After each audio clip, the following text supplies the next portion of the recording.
There's something amazing right inside this box.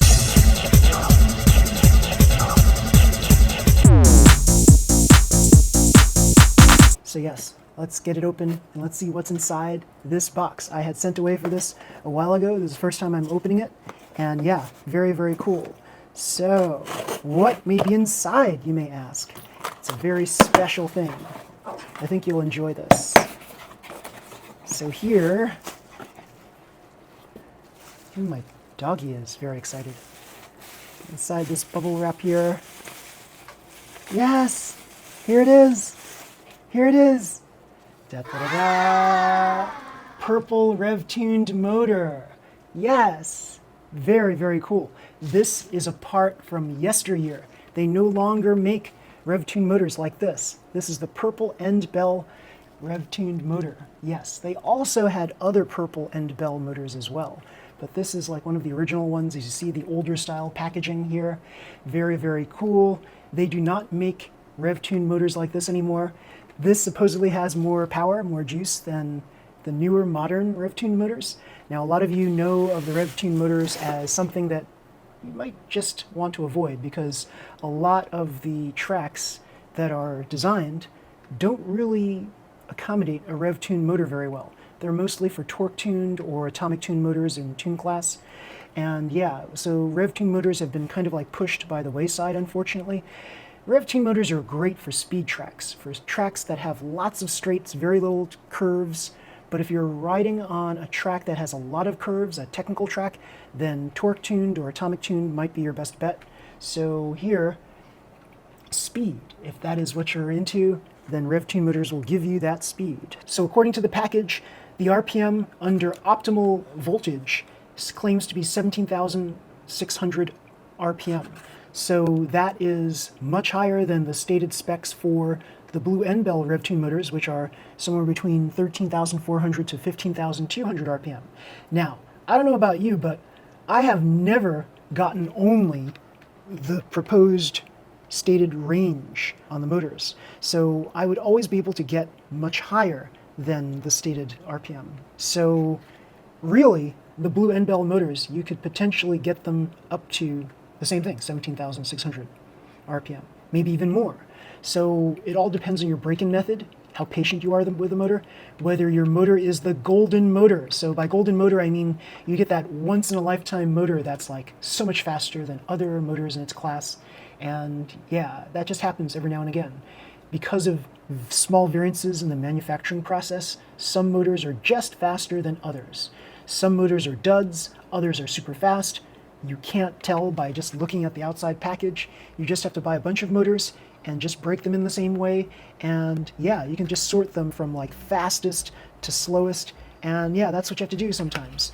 And then you know, like you have an idea of what your range of speed could potentially be based on the motors that you've broken in. So the current consumption is lower on the purple Rev-Tuned motors than the new blue end bell ones. And what does that exactly mean? Well, if you think about like the light dash versus hyper dash like comparison, the reason why people would want to use like say a lower powered motor like light dash over a more powerful motor like hyper dash and power dash is depending on the track situation itself. Like you might want to run a light dash motor because of the much lower power consumption, because in the long run, after several lengths of this track, the light dash motor, there's a possibility that a car with a light dash motor can overtake a hyper dash motor car. And it's rare, of course, because the hyper dash motor is going to just come blindingly fast out of the gate and just be like several lengths ahead of a light dash motor car. But a properly built light dash motor car is probably going to be lighter in weight than a typical hyper dash motor car or Mach dash motor car.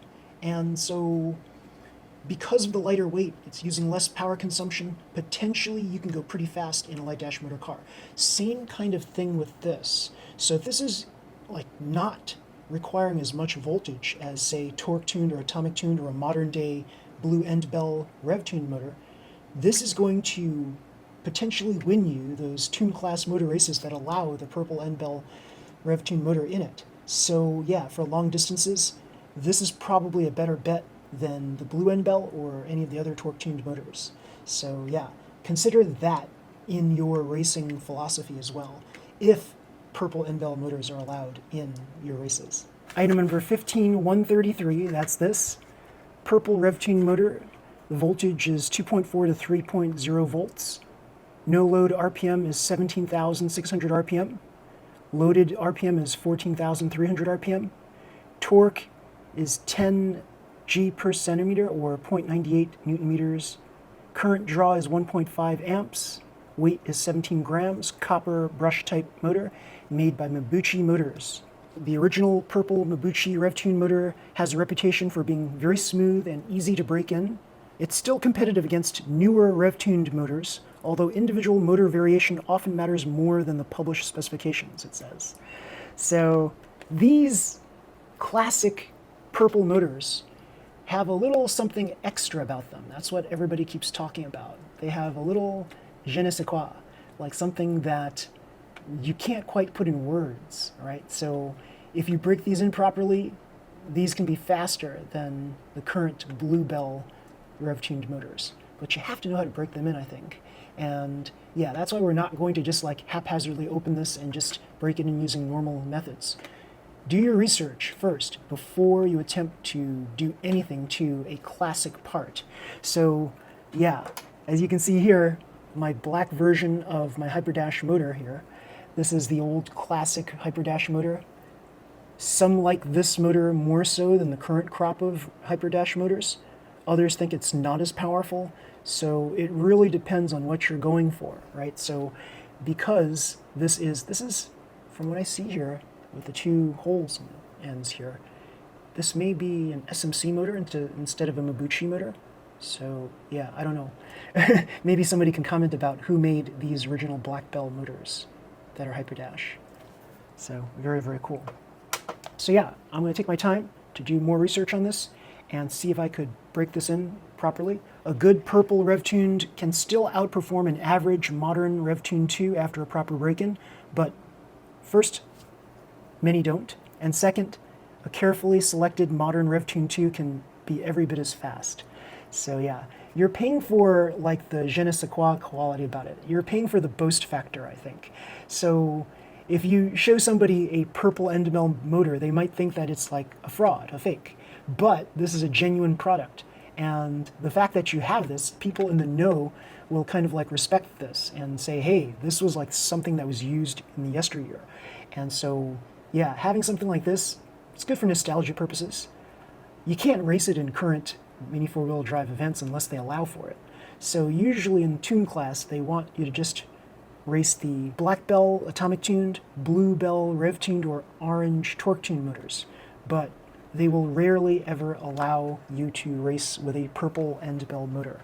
So bear that in mind when you're purchasing this. Just buy this for nostalgia reasons, your own personal testing, or for events that actually allow for this. So yeah, if this is not allowed in tune class category, then most likely it'll be allowed in open class. And I will tell you that the performance of my black Hyperdash motor is like not as good as the modern Hyperdash motors, and it was like a little harder to break in the motor too. So it took a while longer to get this up to speed than a modern Hyperdash motor. Modern Hyperdash motors, you can almost take them right out of the box and just oil them and yeah, get some good performance out of them. And just with a little bit of tuning, you can increase the RPM by a few thousand.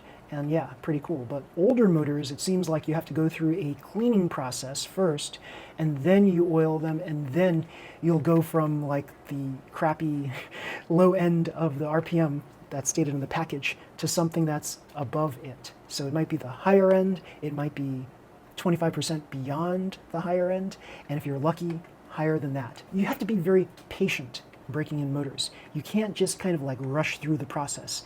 And now with products like this, the SkyRC NC2500 Pro, if you get this pretty much streamlines the break-in process.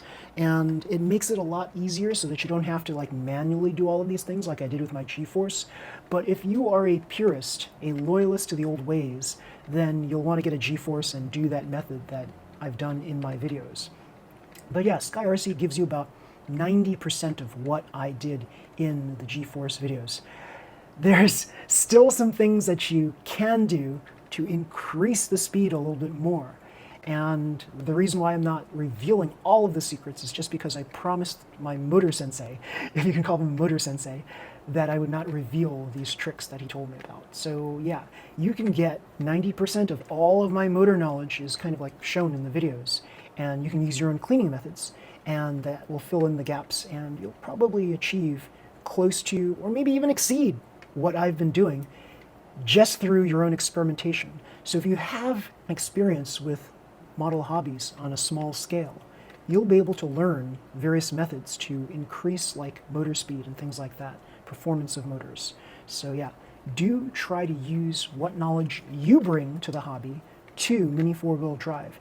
And I think with this added knowledge, it'll benefit everybody, especially if you promote it in some way, like on YouTube or on Instagram or things like that, creating articles for it, things like that. So this is considered a pretty rare product. It's not something that like you can obtain easily. If you go on eBay, some people are selling these for like astronomical prices, but I got mine for a pretty decent price, and it looks like it's unopened. It looks like it's kept in its package for a good long time. So yeah, the thing is, I could like either keep this in my shelf, in my collection, my personal collection, or I can try to break it in and see what kind of performance I can get from it. And I think I'm going to do the latter because that's just me. Like, I want to see what I can do with the parts that I have and the kits that I have. I don't want to just let things kind of sit on a shelf. There are exceptions, like there are kits that I know are going to be like super valuable later on, and it'd be good for trading purposes with other people who have rare kits. But in general, I think I'm going to open this and just see if I can break it in and see if I can use it in experiments. That would be very interesting, very cool. These are now 20 to 30 years old, so the performance of these motors will vary considerably. I don't know what the actual handling of this product is. It may have been sitting in a very humid environment, for example. It may have been sitting in a dust-free, dry environment. Don't know. It looks like the latter. It looks like it's been well kept. I mean, the cardboard in the back shows no signs of water damage or anything like that. Like, sometimes you get like these wonderful deals on things. You get like super sale prices on Tamiya products, old Tamiya products, and you find out that when you receive it, the box or the part itself has been damaged in some way. And so you're paying, like, you get what you pay for, is basically what I'm trying to say. And it looks like this is a pretty good quality product here, and it was shipped from someone in, I think, Georgia, yeah. So very, very cool. So it's probably like some collector who decided to get rid of a whole bunch of stuff, and so he got rid of this for pretty cheap. So that's pretty cool. So how much can you get these for? $15 and up in some cases, sometimes $30 if it's like really well kept. I think having something like this is a really cool thing, and if you can get it, please get it. Please try some of these older items that Tamiya sells, because a lot of them are like, for nostalgia purposes, they're pretty cool, and for other purposes, just to kind of satisfy your own curiosity, I think that's pretty cool too. So yeah, nothing beats the classics, a lot of like old school people will say. And there's some truth to that, but also a lot of people who cling on to older things, they just cling on to the older things because they're older and because that's what they're used to. So sometimes the modern things are superior to the older things. In fact, more often than not, the newer things should be better, faster, stronger than the old classic things. But not always. Sometimes things are phased out for a reason. Sometimes things may be just too powerful, for example, or too like meta. And so they're phased out for a reason. And it's interesting to see these so-called meta parts, if they exist, such as possibly this, if you break it in properly. Sometimes experiencing the meta products enables you to learn more about the hobby and understand why we arrived at the hobby as it stands now. So I think that's the value of learning about the old parts. So everybody, if you like this video, please slam the like button, subscribe to my channel. You'll see more videos just like this one. Until next time, everybody, see you, bye, and happy racing.